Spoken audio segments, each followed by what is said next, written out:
What's up, everybody, and welcome back to the channel for I don't even know how many times this week, but it's just churning and burning at this point. But today I'm excited to have author Jeffrey Speight joining me. Jeffrey, how you doing? Good. How are you? Doing all right, but I mean, you gotta be like pumped. It's pub day. It sure is pump day. Yeah, it's being that this is my first time going through this process. It's all new, and so everything's very exciting. Yes. So did you wake up like super early this morning and get your 4 cups of coffee in and It was amazing because someone sent me a DM on Twitter yesterday at 12:04 UK time with a little post saying, "Hey, I picked up your book. It's live," and I hadn't even thought about wait, it doesn't start when I wake up in the morning. It's starting already. So I was checking social media through the night for whatever reason, I don't know, but it's an exciting day. I know, man. Those time changes can really get you when you're not thinking about it. Yeah. I mean, it's like when I started doing like Mayday Con last year and TBR Con at the beginning of the year.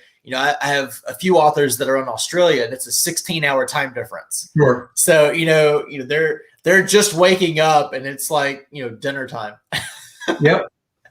And so, I've got a couple authors, waking up still with bedhead. Like I've been churning for, 5-6 hours, doing panels and stuff. So it's really interesting. But yeah, I can only imagine getting a DM and you're just like, wait, what time is it?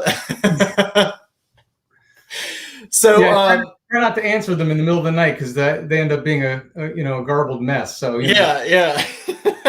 They end up either being completely incoherent or it's just a bunch of emojis. Exactly.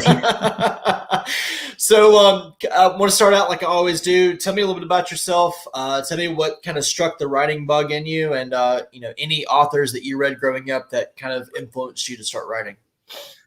Yeah, sure. So 47, live in Connecticut with my wife and 3 boys. They keep us busy. 14, 11, and 8. So we're pretty active with them, and my full-time job and career is in investing. I'm a portfolio manager for an investment firm here in Connecticut, and that takes up the vast majority of my time. When I'm not doing that, I'm either trying to help out with baseball teams and stuff like that, and then squeezing in a little bit of writing when I get a chance. As far as writing's concerned, it's something I always was intrigued by, but never thought I had the time to really dedicate to doing something right. Mm-hmm. And a few years ago, I guess it was 2017, I had built a D&D campaign to teach my kids how to play a game I've played my whole life. And so I homebrewed this whole thing and, built out the world, and we played, and they were interested for the first few sessions and then wanted to move on to a different world and do something different with different characters and all that stuff. And I was like, I spent a lot of time building, this world and everything. I think I'm just going to write something more about it. I had no aspirations of publishing a book. I was really doing it just as a hobby, something to, do to escape every once in a while. And I started writing what became Paladin Unbound. And, the first draft was an absolute disaster. I didn't really know what I was doing at the time. And I said, I think I have something here, but it obviously needs a lot of work. So I spent some time on it and basically rewrote the whole draft and came up with something closer to what you see today. But it wasn't until I shared it with a friend who's a published author who he read it and encouraged me to get it published. And I started looking around and thinking about that aspect of it, because really it was more done out of therapy and escape for me, little distraction from the everyday world, which I think everybody needs in their lives. So absolutely. Yeah, I don't see how you find the time to write. I mean, I'm sitting here going, you've got 3 kids. I can only imagine, travel ball and kind of stuff like that. Also with a day job. Yeah. I mean, just like me running around after my 1-year-old and having a full-time job and also running the blog stuff, I'm like, writing is like the last thing I want to even look at doing. I think my therapy is reading, and honestly, I only get to really read about an hour a day. And most of the other time is listening to audiobooks. So and that's kind of how I get to write it. Maybe I get an hour late at night before bed after the kids are asleep on a work day if I'm not too tired and whatever. And then weekends, a lot of dads go golfing and spend 4 to 6 hours doing that. And I'll try to say, hey, I'm going to be in my office and I'm going to write for a couple hours and I'll try to get something done there. So it takes me a little longer to get a book finished, as a result. But, it seems to work all right. And, like I said, I started this in 2017, and I think the book took me about 18 months to write. So it was, till I had something that I thought was, decent. And, so that's kind of how it works for me. Mm-hmm. Yeah, I mean, like you said, it's not something you really set out to like, I'm going to publish this book. It was something that, you're just like, I need some kind of outlet, that's not go with work and family and so forth.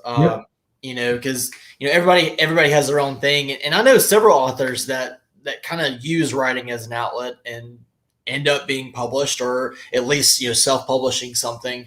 So I feel like that's a really good use, especially if you've been wanting to for so long and you have great ideas and you just want to jot them down, and hopefully it comes out cohesive in the end. Yep.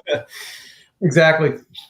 As far as early authors that are influenced me, it's, I think a lot of people in my age group and fantasy authors in general would say the usuals, obviously, The Hobbit and the Lord of the Rings and all that kind of stuff. And, the Chronicles of Narnia as a kid, and, things that really opened your mind to these other worlds and, what could be out there.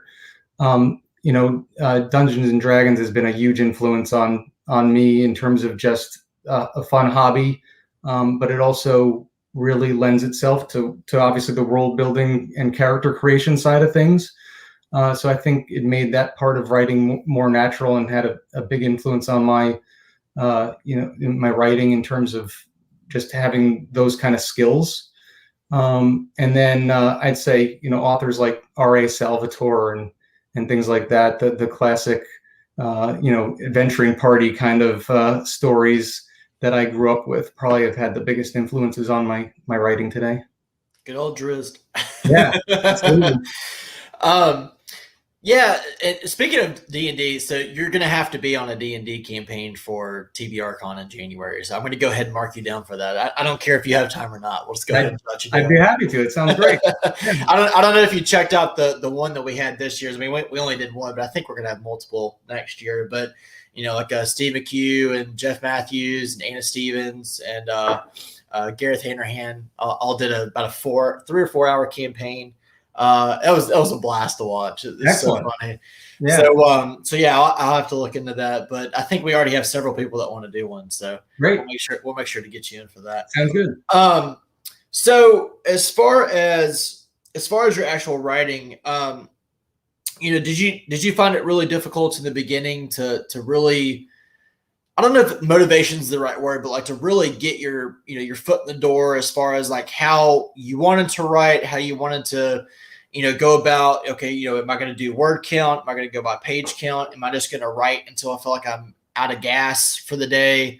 How did you start? And then maybe how did it progress and get better as you get to a finished product? Yeah, I would say, a lot of the nuts and bolts of the world building were in place.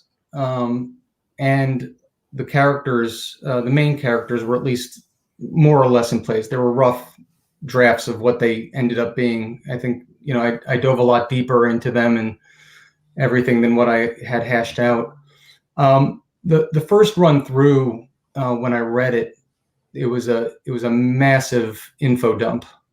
It was just like me, there was a lot of stuff I was just like conveying to the world, everything about the world and all that stuff. And when I went back through it, I was like, this is great. In terms of if you wanted like an encyclopedia of, of the world that I had built and everything. So then, there was some of that, but I had the character of Umra. He was kind of stuck in my mind, and I really was attracted to him, and he had a story to tell, and I knew that was the story I wanted to tell. And so after the world building and kind of the info dump part of it, I really focused in on him. And, once I started telling his story, I just started writing and didn't look back until I was finished with this part of his arc. So, so I think it came together pretty well. Once I got past that initial, spewing everything out as far as how cool my world was. Yeah. And then I ended up, getting rid of all that other stuff. It didn't even make it to the first draft. So I gotcha. You mean everybody doesn't love info dumps? Well, I guess there's a time and a place for everything, but you don't want your first 4 chapters to just be, talking about the world and the history and the religion and all that stuff. There's, this is a world that has thousands of years of history that I've written out and all that stuff. You don't need to know all of that. But that was really good in terms of kind of the flexing the muscle for the first time. And getting a lot of the structure behind it that I needed. And then I kind of used a lot of that stuff as, notes to refer to as I was writing the actual story. I mean, it's also an impressive feat because a lot of writers talk about how their first, second, maybe even third book is like going to be unpublishable. And so the fact that you were able to kind of hone your craft throughout, the 18 months it took you to write it, figuring out, okay, this is definitely not going to work. Let's cut that out or change the way we're going to portray it. Because, a lot of authors nowadays will use like chapter introductions to kind of give you a piece of the world, which you've kind of done in your book. You give little tidbits and, it's from certain volumes of works throughout the history of the world. And so you're still able to use that information that you've provided and or cut or just go, I can use this later to at least give a glimpse into, okay, kind of how we got to where we are now. Well, yeah. Well, I have a degree in archaeology. And so those little snippets at the beginning from the historical texts that have been uncovered in places much further in the future is kind of a little bit of a love letter to that part of my life. I wanted to kind of look at a fantasy world as though someone was uncovering something that existed a long time ago and was able to piece together a story of what had happened, back before all that was, recorded and everything. And so finding these little, books throughout, the land through these excavations uncovered, this story that I was telling. Yeah, that's quite a jump from archaeology to to what you're doing now. I did a that was my second major. I was economics and archaeology, and I went down the economics route after I found out that a lot of archaeology is not so much like Indiana Jones. It's I still love it and everything, and I have a fascination with particularly prehistory and with religion and stuff like that. But there's a lot more lab work and all that kind of stuff involved, and I like it, but I took the left fork, Yeah, no, I understand. Look, when I was in college, I bounced around kind of what I wanted to do, and my junior year, I thought I wanted to be in sports marketing. I love sports, love football, hockey, baseball, and so I went to some conventions that in a couple of hockey arenas. I went to Dallas, I went to Nashville, and to Atlanta, just to kind of get an idea of like how a daily, job or what a daily job would look like, day in the life. And so then realize there's not a whole lot of money in it. You've got to be at the arena pretty much the entire day, and like the first little while of it is like handing out pamphlets and stuff, like trying to get people to sign up for season tickets. And I go, I think I just like to watch the game. I don't think I want to be a part of that world. So I just ended up continuing to graduate with a marketing degree. And then I've worked 6 of the years I've been out of college. So I've been out what's 8 years now. So 6 of those years I've worked in telecom. Yeah. So, I mean, I basically work for AT&T, and it pays the bills. It's not, it's not like a rough and tough job. I get to work from home, and apparently for the foreseeable future, I'll be working from home, which is nice. I'm surrounded by books all day, so I can't complain too much. But yeah, it's so funny how people, will go into college and this is really what I want to do.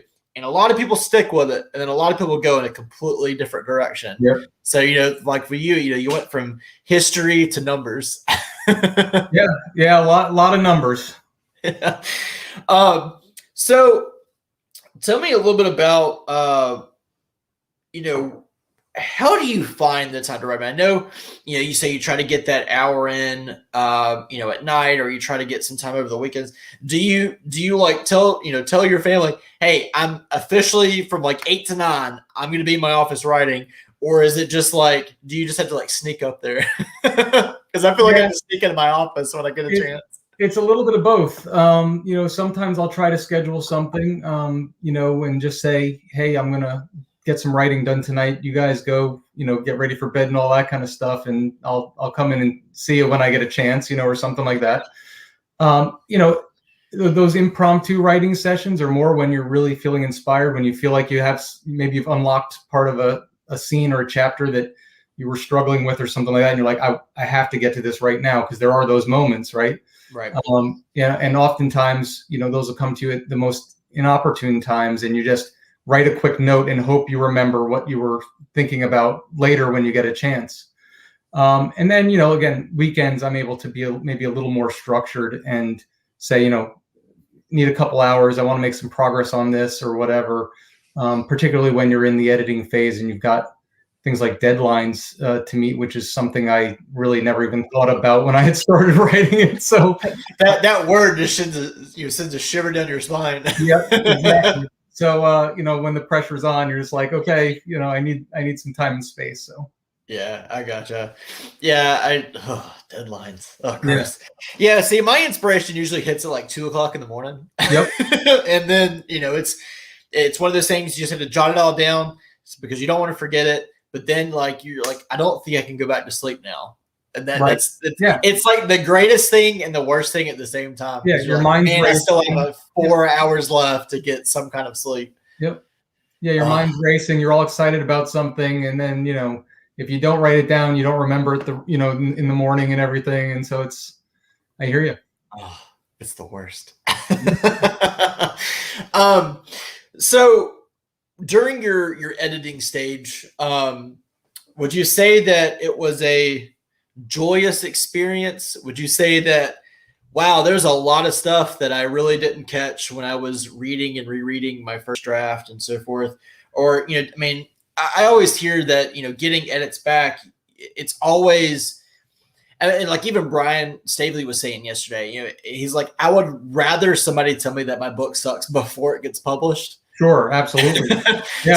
So were you kind of in that, okay, there's some stuff here I got to fix, but it's going to be okay?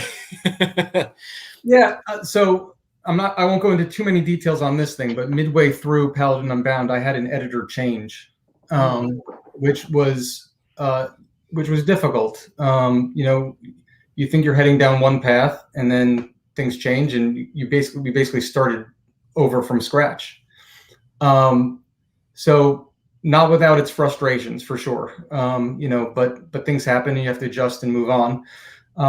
In terms of the actual critique and criticism, I think that an editor brings an honesty to your work that you're not able to do yourself all the time, because you're writing something, you're so engaged with the characters, you're so into the story, and you think it's, everything flows great. And someone reading it for the first time dispassionately can, bring you ideas that you had never even thought of. Yeah. And I know at least for my early writing, I write very visually, meaning I try to write a scene the way I would want to see it.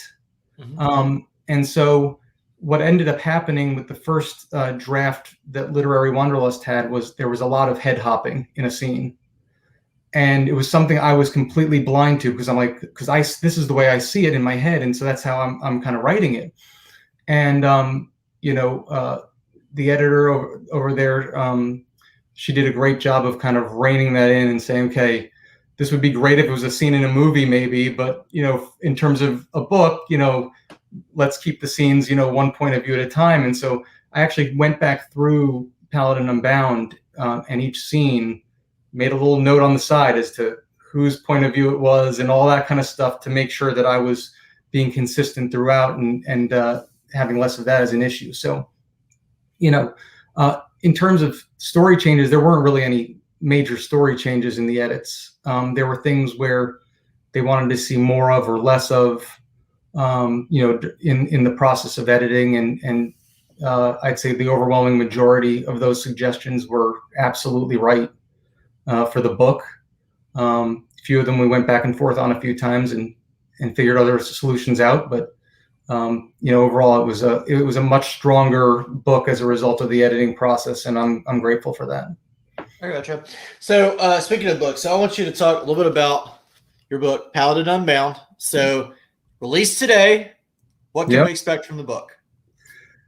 Well, it's not as chunky as a lot of the other things you see out there these days, and that was intentional. I mean, I wanted a fast-paced, fun fantasy that would be accessible to a lot of people. And I think that it does that. It follows the story of a lowly half-orc mercenary named Umra the Peacebreaker.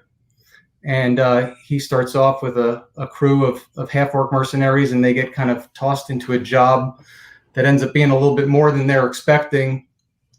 And Umra pays the price for not being true to himself at the end of the day, not being honest with who he really is and what he's capable of. And there are good reasons for it and everything, but the price he paid was pretty steep, and he's got to make some adjustments in his life and decides to charge ahead on a new adventure. And so I think it's an interesting character, because in exploring the whole half-orc lineage, he looks like an orc. He's kind of big and scary and intimidating, but he's got the mindset more from his mother's side, more human, more compassionate, and has a big heart. And so I think he's an interesting character to follow, and he goes through quite a transformation during the course of the book. So what intrigued you, I guess, about writing about a half orc? I don't feel like there's that many orc books out there. That there's at least here recently there haven't been quite as many. So was it growing up playing games? Was it just like, I'm going to write a book about a half orc? Yeah, I was kind of interested in the internal conflict that would bring to an individual, being part of two such different races, right? Mm-hmm. And so, and the half orcs that I have read about have been much more on the orc side. Yeah. And so, I wanted to kind of explore, that dynamic and the nature versus nurture kind of aspect of things also, because Umra, while he's half orc and grew up his first 4 years with the orc side of the world, his more formative years growing up were with humans and the other races in Evelium.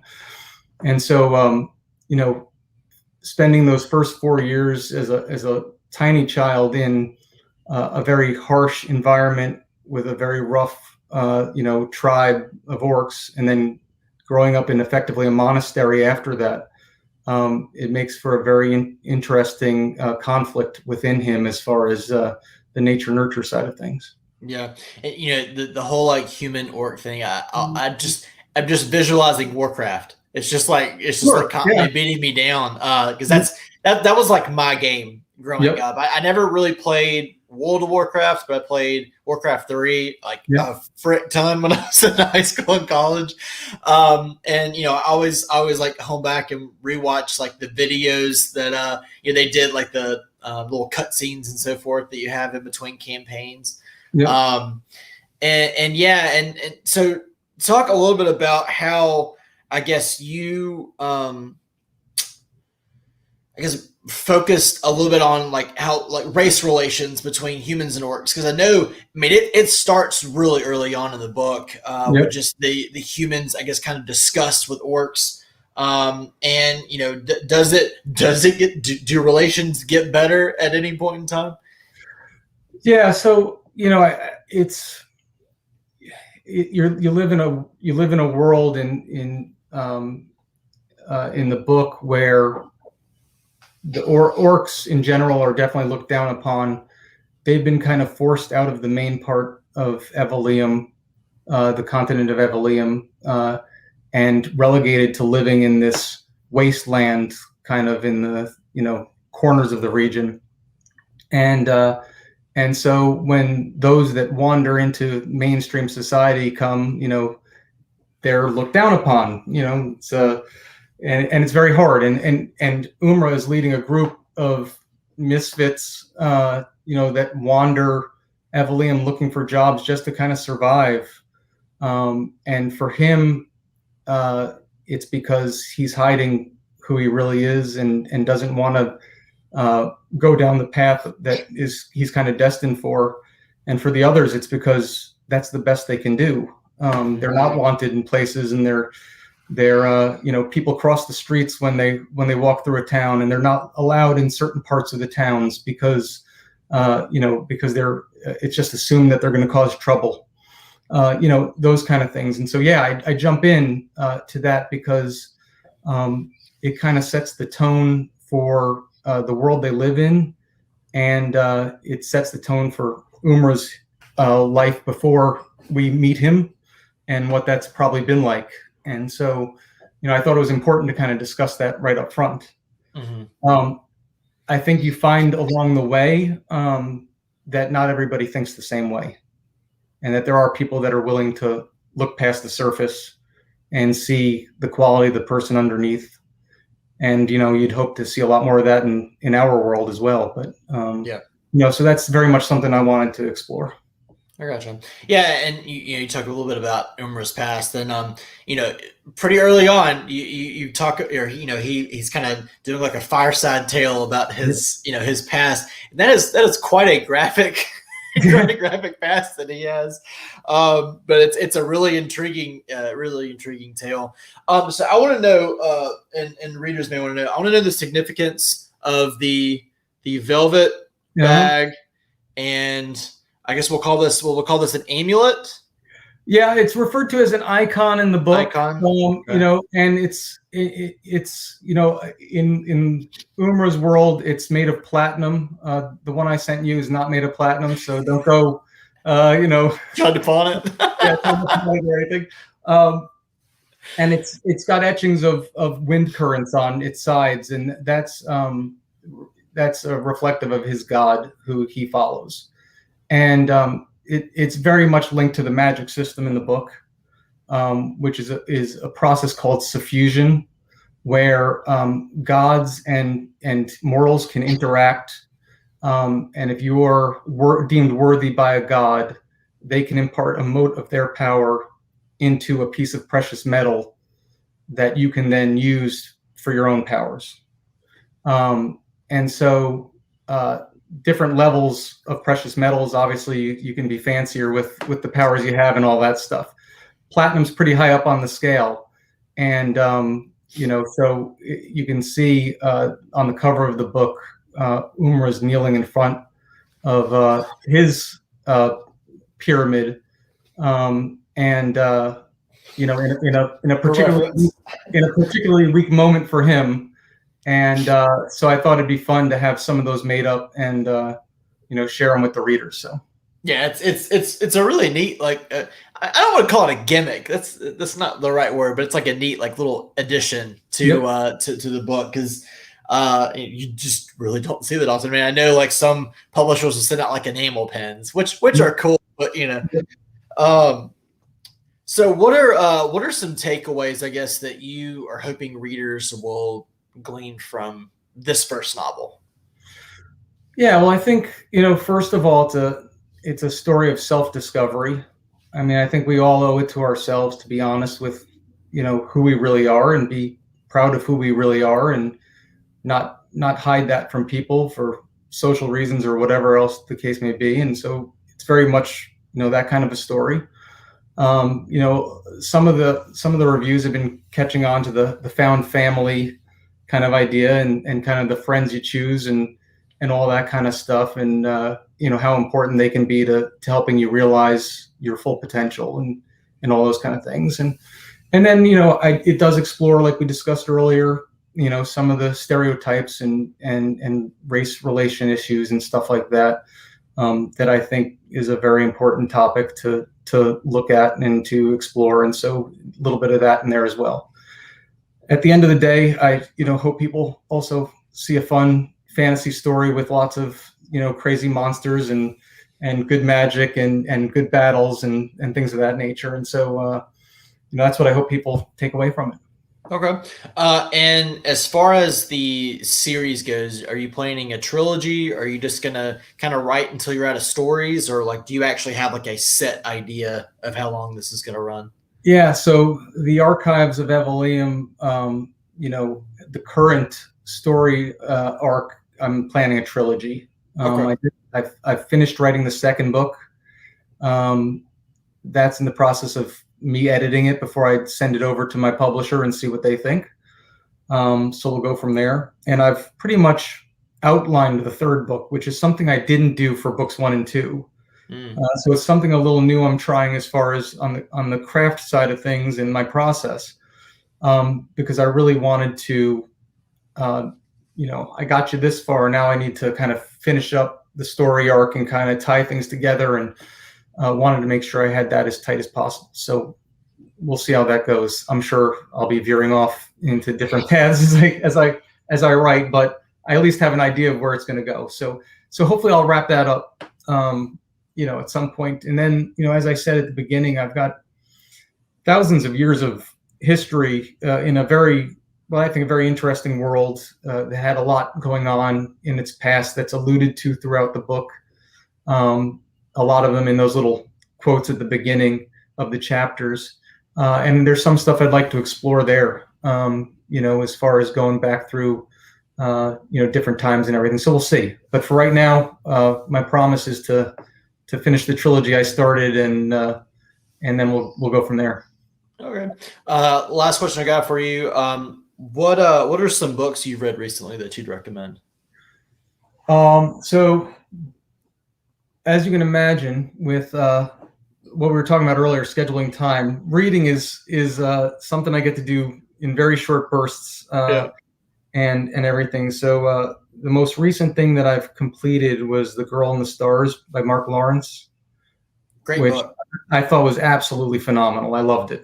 And I've got the next one in that series queued up and ready to go. I'm looking forward to that. I can't recommend that enough. I thought it was an absolutely fantastic story, and a great start to a new series from him. So looking forward to the next one there. That'd be one of my top ones right now. I'm also working through some Joe Abercrombie stuff at the moment when I have a chance. So you can't go wrong. Can't go wrong. I love it. And then I've met a bunch of indie authors through the course of this experience who I really want to get my hands on some of their books and have the time to read through them, because there's some great stuff out there coming from indie authors and self-published authors and everything. And, I'm really looking forward to getting through some of that stuff. So. Yeah, absolutely. I mean, Spiffbo is like super highlighted, especially a lot of great fantasy stories. And, today they're starting to open up for authors to join the self-published science fiction competition that Hugh Howey is backing. Yeah. And I think, I don't know if it started quite yet, or maybe it's at noon Central Time. But so that's going to be starting pretty soon. So, I mean, it's so amazing how that traditional and self-pub, indie pub is just really plateaued. I mean, it's an even playing field. I mean, you got so many phenomenal self-published books out there. that are just continuously being highlighted. And that's the one reason I love the book community so much, is that you're always finding new stuff. You kind of get slapped around with it, if you're not careful, because you'll be talking about, say a Joe Abercrombie book, and somebody's like, oh, you should totally check this out. And you're like, I've never heard of that author before. Thank you so much for that. So, but yeah, I completely agree. Girl in the Stars is amazing. I also need to read, is it Girl on the Mountain? Girl on the Mountain. Yep. And I need to finish Abercrombie. I've gotten through the first trilogy, haven't read the standalones, and I've got the first two in the second trilogy he's got. So yeah, we actually just got new iPhones, and so I decided to go ahead and up mine to like the max gigabyte. So I'm like downloading his entire library. So I'm just like gonna be just binge listening like the rest of the year to older stuff that I haven't gotten to. So it's gonna be be great. That's awesome. Yeah. No, I think going back to the competitions and stuff like that for the self-published, I mean, it's great. I love seeing it. We were talking about this a little bit before we came online. The community is so fantastic and has been so receptive to me as a new unknown quantity, and coming in out of nowhere, so can't be thankful enough for people like you and people that are willing to give you early reads and reviews on your books. I mean, that's kind of how we survive. And so it's, getting reviews, and we don't have the marketing budgets that, the big authors have and all that kind of stuff. And so it's got to be much more grassroots and getting to know people like you and others in the community has been a fantastic experience. So it's been fun. I'm looking forward to doing it again. Yeah, absolutely. I mean, it's something that we just enjoy so much. I mean, this hobby of ours that, it's something, we get to read books and talk about books, it's always awesome finding new authors that, people haven't heard of, or debut authors like yourself, that are just starting out, that we can just kind of get other readers hooked onto. It's fun. It's not a job, it's not something I have to like worry about deadlines on. I can't say that word without like shaking.